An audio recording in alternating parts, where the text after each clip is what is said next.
Hello there and welcome to another chapter reading from Itsy Bitsy Book Bits. Today I shall be reading from Relic Hunters, War of the Damned by Martin Ferguson. They shall not grow old as we that are left grow old. Age shall not weary them, nor the years condemn them. At the going down of the sun and in the morning we will remember them. Chapter 1. Adam, Winkler Manor, Oxfordshire, England. Hurry it up, mate, Duncan tells me with urgency. This is taking way too long. All right, I reply, working as fast as I can on the locked door. Just this last pin to go. You'd better be keeping an eye out for security. Like my life depends on it, he says nervously. My name is Adam Hunter, a 17-year-old college dropout and somehow an operative and hunter for the historical artefacts for the British Museum. That's the day job anyway, if you can call it that. But right now I'm standing in the darkened halls of a vast mansion, hidden in the shadows of the night. Duncan, my best friend for more years than I can remember, is with me, and we may not have exactly entered the building legally. The skull masks across our faces incriminate us even more. Oops, I say in panic as my elbow clumsily knocks over a vase. Thankfully, Duncan has quick reflexes, catching the ornament before it can fall. Shush, I hush him and I laugh quietly. You're going to get us caught. Duncan checks the rooms around us. Have I ever caught us before? I ask. Are you kidding? He laughs back. Mr. Walter's classroom? Anybody could have set off those alarms. The girls' changing rooms at the school when we were 12? That was your fault. The football stadium? Yeah, okay, but that one was your idea. I concede. You worry too much. Besides, there we go. The pin and rod of my picklock click into place and the mechanism unlocks. The door beyond it is opening. The pair of us walk inside, lighting the way with our torches and being careful not to touch anything. Not that we would want to. We have walked into what looks like a trophy room. The walls are covered with the mounted heads of animals from hunts across the world. Geez, can you believe this? Duncan remarks. No, I can't, I reply in disgust. There are lion and polar bear pelts, rhino horns, elephant tusks and more.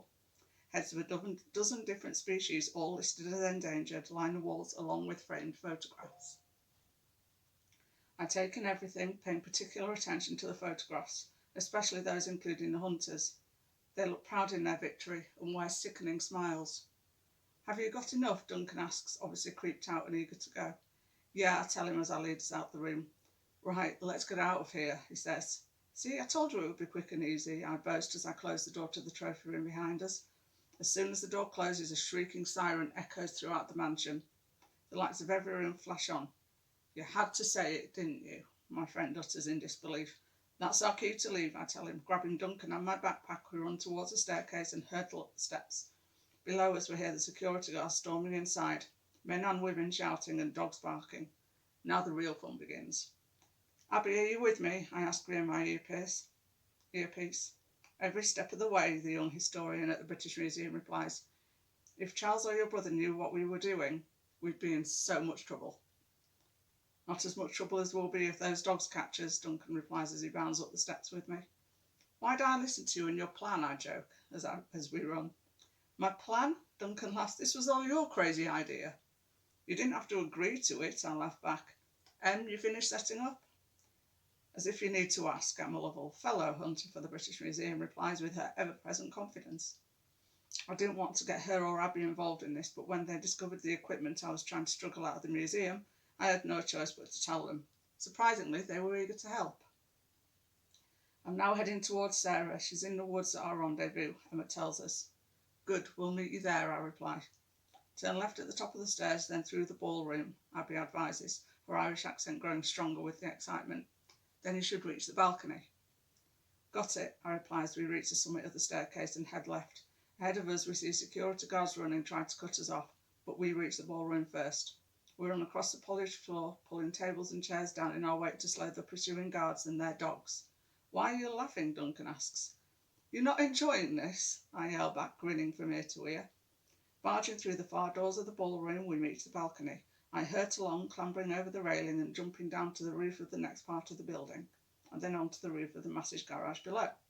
I think Duncan is right behind, but when I check, he's nowhere to be seen.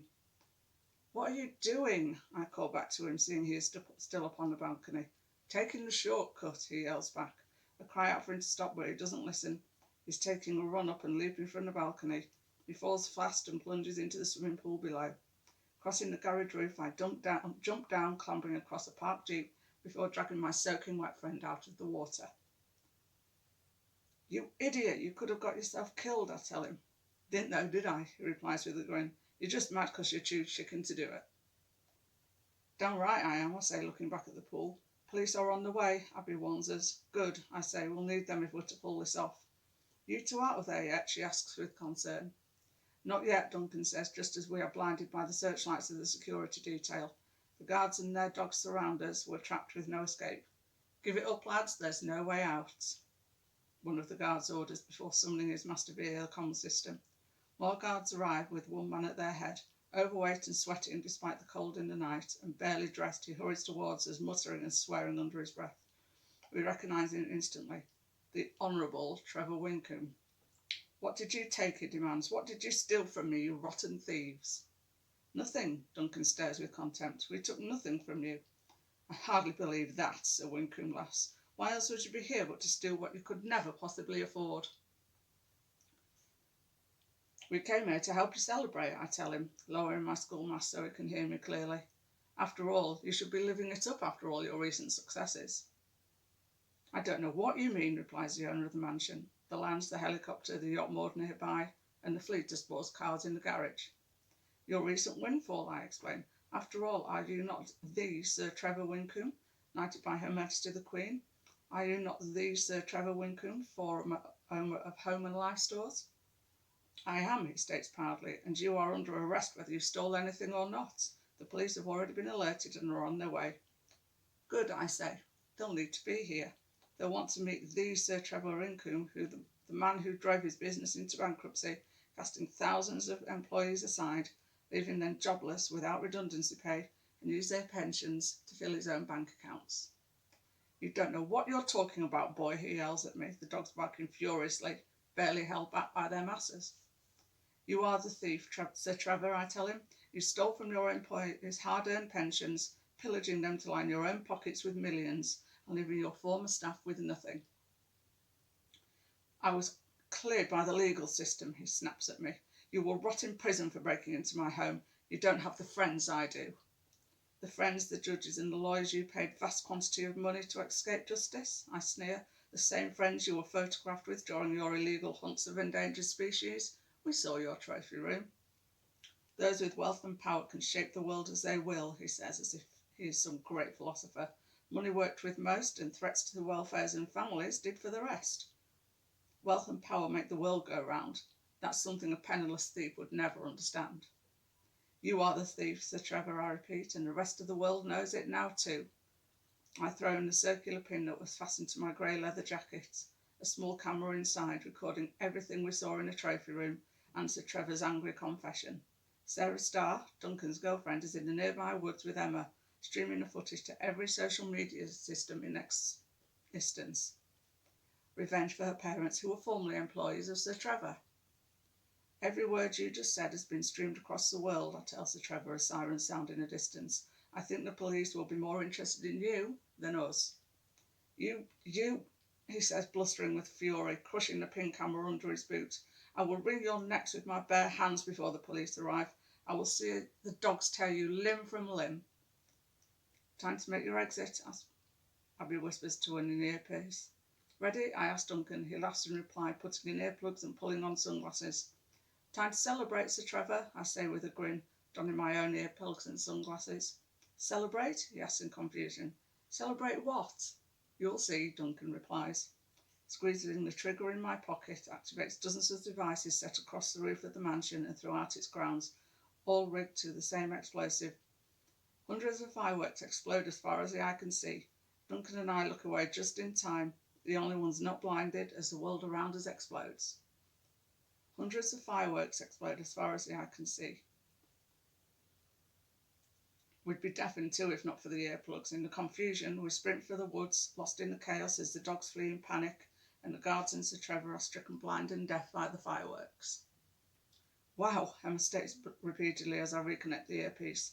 Sure beats New Year's Eve fireworks, don't it? You can see it for miles. Guy Fawkes has nothing on us, I laugh, turning to see the fireworks still encompassing the mansion.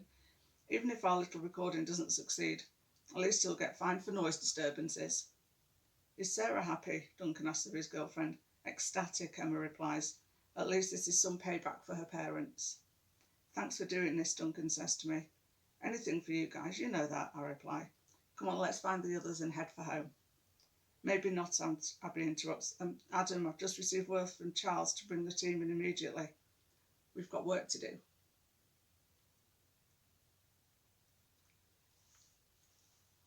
Thank you for listening to this live chapter reading. I hope you enjoyed it and I hope you go check out the book. Thanks very much. Bye-bye.